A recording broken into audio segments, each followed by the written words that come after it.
নমস্কার, ভতেশ্বর study class চ্যানেলে তোমাদের স্বাগত। তোমাদের জন্য দারুণ একটি সুখবর, 10th পাশে রেলে নিয়োগ 2025, যার জন্য নোটিফিকেশান রিলিজ হয়েছে, যেখানে শুধুমাত্র মাধ্যমিক পাস যোগ্যতাতে প্রত্যেকে আবেদন করতে পারো। ছেলে মেয়ে উভয় প্রার্থীরাই আবেদন করতে পারে। এখানে তোমাদের আবেদন শুরু হয়ে গেছে। কোনো রকম রিটিন এক্সাম হবে না, কোনো আবেদন মূল্য লাগবে না এবং কোনো অভিজ্ঞতা ছাড়াই এই নিয়োগটি করা হচ্ছে। তোমরা অবশ্যই কমেন্টে তোমাদের নিয়ারেস্ট স্টেশনের নাম এবং তোমাদের জেলার নাম প্রত্যেকে কমেন্টে জানাবে। তো চলো ভিডিওটা শুরু করছি। প্রত্যেকটি তথ্য তোমাদের কাছে তুলে ধরছি। একদম অফিসিয়াল নোটিশটা ওপেন করে নিয়েছি, তোমরা এখানে দেখতে পাচ্ছ। লেটেস্ট আপডেট তোমাদের কাছে প্রোভাইড করছি। এই হলো অ্যাপ্লিকেশন ফর্ম। এই অ্যাপ্লিকেশন ফর্মটা তোমাদের ফিল আপ করতে হবে। পরপর দুটি নোটিফিকেশন জারি হয়েছে।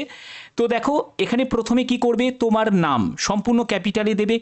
ফাদার বা হাজবেন্ডের নেম এখানে উল্লেখ করবে। এখানে তোমার একটি পাসপোর্ট সাইজের ছবি লাগিয়ে দেবে এবং সেলফ অ্যাটেস্টেড করে দিতে হবে। তারপরে হচ্ছে এডুকেশন কোয়ালিফিকেশান, তোমার এজ কত হচ্ছে, ডেট অফ বার্থ অবশ্যই মেনশন করতে হবে। বয়স হচ্ছে 18 থেকে 40 বছরের মধ্যে বা 45 বছরের মধ্যে প্রত্যেকে আবেদন করতে পারবে। কেন বলছি 40-45? কারণ আপার এজ লিমিট কিন্তু মেনশন করা নেই। লোয়ার এজ লিমিট যেটি দেওয়া আছে সেটা হলো 18 বছর তোমার বয়স হতেই হবে। ঠিক আছে। এডুকেশন কোয়ালিফিকেশান হচ্ছে 10th পাস, অর্থাৎ মাধ্যমিক পাশের তোমাদের সার্টিফিকেট, মার্কশিট দুটোই কিন্তু প্রয়োজন হচ্ছে। তোমার জেন্ডার, তুমি মেল হলে মেলেতে দিয়ে টিক দেবে এবং সেটা মেল বলে লিখে দেবে। আর যদি ফিমেল হও তাহলে ফিমেল বলে টিক দেবে এবং ফিমেল লিখে দেবে। এরপরে হচ্ছে তোমার রেসিডেন্সিয়াল অ্যাড্রেস, তোমার জেলা, তোমার পিনকোড, সম্পূর্ণ ডিটেলসটা কিন্তু এখানে দেবে এবং কমেন্টেও অবশ্যই জানিয়ে দাও যে তোমাদের নিয়ারেস্ট স্টেশনের নাম এবং তোমার ডিস্ট্রিক্টের নাম প্রত্যেকে কমেন্টে এখনই জানিয়ে দাও। এবার হচ্ছে তোমার এখানে মোবাইল নাম্বার দিতে হবে। তোমার এখানে বলছে distance from residence two station applied for, অর্থাৎ তুমি যে স্টেশনের জন্য অ্যাপ্লাই করছো সেই স্টেশন থেকে তোমার বাড়ির দূরত্ব কত সেটা কিলোমিটারে এখানে বসিয়ে দিতে হবে। এর জন্য গুগল ম্যাপে তোমরা হেল্প নেবে। তারপরে হচ্ছে স্টেশন ফর হুইচ অ্যাপ্লাইড, অর্থাৎ কোন স্টেশনের জন্য অ্যাপ্লাই করছো সেই স্টেশনের নামটা এখানে উল্লেখ করতে হবে। এগুলো ক্লিয়ার করার পরে তারপরে তোমাকে এখানে সই করতে হবে, প্লেস দেবে এবং ডেটটা দেবে। ওকে। এখানে তোমাদের এজ প্রুফ হিসাবে তোমাদের কী কী লাগছে দেখো, 10th-এর সার্টিফিকেট বা 10th-এর অ্যাডমিট কার্ড তুমি এজ প্রুফের জন্য দিচ্ছ, অবশ্যই সেটা মেনশন করে দেবে। তারপরে অ্যাড্রেস প্রুফের জন্য তোমাদের আধার কার্ড অথবা ভোটার কার্ড সেটা তুমি দিচ্ছ, মেনশন করে দেবে। এডুকেশন কোয়ালিফিকেশানের জন্য তোমাদের 10th-এর সার্টিফিকেট, 10th-এর মার্কশিট সেটা যে কোনো একটি তোমরা দিচ্ছ, সেটা মেনশন করে দেবে। আধার কার্ডের কপি সেটা তোমাদের দিতে হবে এবং প্যান কার্ডের কপি সেটাও তোমাদের দিতে হবে। এই সব ডকুমেন্টস কিন্তু তোমাদের ম্যান্ডেটারি, এগুলো ছাড়া কিন্তু তোমরা আবেদন করতে পারবে না। আশা করি ক্লিয়ার হয়েছে।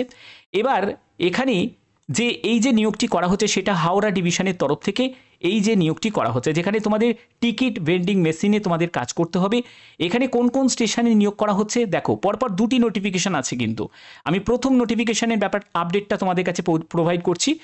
হাওড়া স্টেশন আছে, লিলুয়া স্টেশন আছে, বেলুর স্টেশন আছে, বালি আছে, ডানকুনি আছে, গোবরা, জনাই রোড, বেগমপুর, তারপর হচ্ছে শিবাইচণ্ডী, ঝাউগ্রাম, উত্তরপাড়া, কোন্নগর, রিষড়া, বৈদ্যবাটি, ভদ্রেশ্বর, চন্দননগর, তারপরে হচ্ছে হুগলি, পান্ডুয়া, বইচি, মেমারি, বর্ধমান, নবদ্বীপধাম, অম্বিকা, কালনা, বেলমুড়ি এইসব স্টেশন আছে। তারপরে হচ্ছে কৈকালি, গাংপুর, গুপ্তিপাড়া, পূর্বস্থলী, পাটুলি, শক্তিগড়, অগ্রদ্বীপ, বহিরখণ্ড, ত্রিবেণী, জিরাট, দিয়ারা, নালিকুল, হুগলিঘাট, আদিসপ্তগ্রাম, বলরামবাটি, সমুদ্রগড়, দৈনহাট, রাজগ্রাম, তারপরে সাগরদিঘি, তারপরে হচ্ছে খন্যান, তারপরে আহমেদপুর, বোলপুর, সাঁইথিয়া এবং ঘুষকরা, এইসব বিভিন্ন স্টেশনে তোমাদের এই নিয়োগটি করা হচ্ছে। এখানে যারা আবেদন করবে তোমরা অবশ্যই অফিসিয়াল ওয়েবসাইটে সেই নোটিশটা তোমরা পেয়ে যাবে। এছাড়া আমি ডেসক্রিপশানে দিয়ে দেবো। তো এখানে তোমাদের আবেদন 21শে এপ্রিল থেকে শুরু হয়েছে, 13ই মে পর্যন্ত তোমরা আবেদনপত্র জমা করতে পারবে। এলিজিবিলিটি কন্ডিশন হিসাবে তোমাদের এখানে এলিজিবিলিটি ক্রাইটেরিয়াগুলো কিন্তু ক্লিয়ার করা আছে, অবশ্যই তোমরা সেটা দেখে নেবে। ন্যূনতম এজ হচ্ছে 18 বছর, ম্যাক্সিমাম এজ মেনশন করা নেই, তবে 18 থেকে 40-45 প্রত্যেকে আবেদন করতে পারে। এখানে যোগ্যতা হচ্ছে শুধুমাত্র মাধ্যমিক পাস, মাধ্যমিক পাস হলেই তোমরা আবেদন করতে পারবে এবং যে অ্যাপ্লিকেন্ট যারা আবেদন করছে তাদেরকে resident of the local district, অর্থাৎ সেই জেলার কিন্তু তোমাদের লোকাল রেসিডেন্ট হতে হবে, তাহলেই তুমি কিন্তু সেই স্টেশনের অ্যাপ্লাই করতে পারবে। পুলিশ ভেরিফিকেশন সার্টিফিকেট কিন্তু তোমাদের প্রয়োজন হচ্ছে, কিন্তু এটা আফটার সিলেকশন, মানে তোমার সিলেকশন হওয়ার পরে লাগবে। তারপরে তোমাদের আধার কার্ড, প্যান কার্ড এটাও তোমাদের লাগছে, সেগুলো তোমাদের অলরেডি আমি ক্লিয়ার করে দিয়েছি। এবার হচ্ছে আর একটা নোটিশ, তোমরা দেখো এই যে প্রেস নোটিফিকেশন তোমরা দেখতে পাচ্ছ, তো এই প্রেস নোটিফিকেশানে দেখো তোমাদের কোন কোন স্টেশনে নিয়োগ করা হচ্ছে।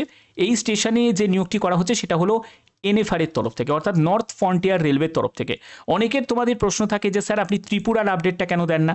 আমি প্রথমে তোমাদের ওয়েস্ট বেঙ্গলের আপডেটটা দিয়ে দিলাম প্রথম নোটিফিকেশানে, এবার তোমাদের ত্রিপুরার আপডেটটা তোমাদের দিচ্ছি, ত্রিপুরা বা আসাম থেকে যারা বিলং করছো।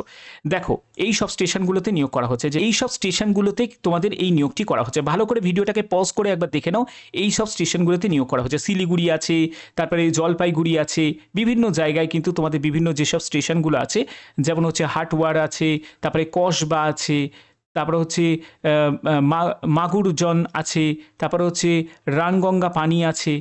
তো এই সব বিভিন্ন স্টেশনে তোমাদের নিয়োগ করা হচ্ছে। তো যদি এই সব স্টেশনগুলোতে আবেদন করতে চাও তাহলে অবশ্যই তোমরা আবেদন করতে পারো, কিন্তু কন্ডিশন হচ্ছে একটাই, সেটা হলো এই স্টেশনের তোমাদের কিন্তু লোকাল স্টেশন তোমাদের হতে হবে। এবং এখানে তোমাদের আবেদনের শেষ তারিখ দেখো 7ই মে 2025। এখানে আবেদনপত্র জমা দেওয়ার জন্য যে ঠিকানাটা সেটা হলো তোমাদের এখানে, এই হচ্ছে তোমাদের ঠিকানা, যেটা হলো senior divisional commercial manager Katihar, area manager New Jalpaiguri, North East Frontier Railway. এখানে তোমাদের আবেদনপত্র জমা করতে হবে। অ্যাপ্লিকেশন ফর্মটা তোমরা পেয়ে যাবে কোথা থেকে? অ্যাপ্লিকেশন ফর্মটা তোমাদের এই অফিস থেকে কিন্তু তোমাদের পারচেজ করতে হবে। কিন্তু প্রথমে যে তোমাদের নোটিফিকেশনটা দেখালাম, ঠিক আছে, প্রথমে যে তোমাদের নোটিফিকেশনটা দেখালাম এটা তো গেল হচ্ছে NFR-এ, এবং এখানে তোমাদের 2000 টাকা একটা ব্যাংক ড্রাফটও কিন্তু লাগছে যারা NFR-এ মানে নর্থ ফ্রন্টিয়ার রেলওয়ে যেখানে আবেদন করবে। আর ইস্টার্ন রেলওয়ের যে নোটিফিকেশনটা দেখালাম, মানে এই নোটিফিকেশনটা যেটা দেখালাম, যেটা হচ্ছে তোমাদের ইস্টার্ন রেলওয়ে হাওড়া ডিভিশনে নিয়োগ করা হচ্ছে। এই নোটিফিকেশনের ক্ষেত্রে তোমাদের বলে রাখি, সেটা হচ্ছে তোমাদের এখানে আবেদনপত্র কোথায় জমা করবে, দেখো এখানে উল্লেখ করা আছে যে আবেদনপত্র জমা করতে হবে এখানে, এখানে ঠিকানাটা কিন্তু দেয়া আছে, এখানে তোমাদের জমা করতে হবে। দেখো ঠিকানাটা এখানে দেয়া আছে, এটা হলো এই ঠিকানা।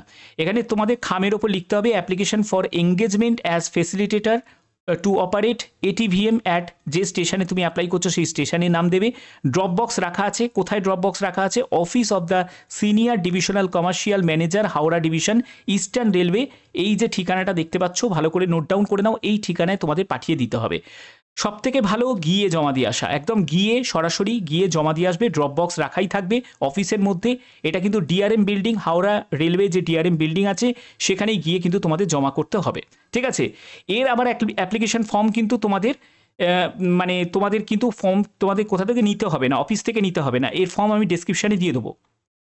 মানে হাওড়া ডিভিশন থেকে যেটা নিয়োগ করা হচ্ছে সেটার ফর্ম তুমি ডেসক্রিপশনে পেয়ে যাবে, কিন্তু যেটা NFR থেকে নিয়োগ করা হচ্ছে সেটার কিন্তু তোমাদের অফিস থেকেই কালেক্ট করতে হবে। অর্থাৎ যারা আসাম থেকে বা ত্রিপুরা থেকে দেখছো, তোমাদের যে ফর্মটা তোমাদের কালেক্ট করতে হবে এই অফিস থেকে, ঠিক আছে। কিন্তু কন্ডিশন একটাই, সেটা কিন্তু এই যে স্টেশনগুলো দেখালাম এই স্টেশন কিন্তু তোমাদের নিয়ারেস্ট স্টেশন হতে হবে।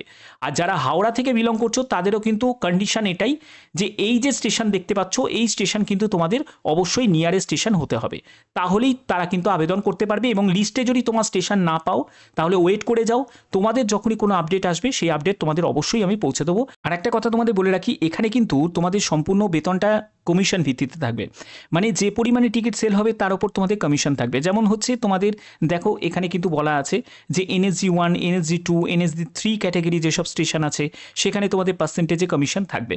তো সেই কমিশনের ওপর ডিপেন্ড করছে সম্পূর্ণ।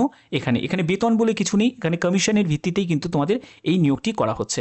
ওকে, এখানে কিছু সিকিউরিটি ডিপোজিটের মানি কিন্তু তোমাদের প্রয়োজন আছে। অবশ্যই যারা জেনারেল পাবলিক আছে তাদের কিন্তু এটা লাগবে। NSG 1, NSG 2 ক্যাটাগরি স্টেশনের জন্য সিকিউরিটি ডিপোজিট হচ্ছে 50,000 এবং আদার স্টেশনের জন্য 25,000।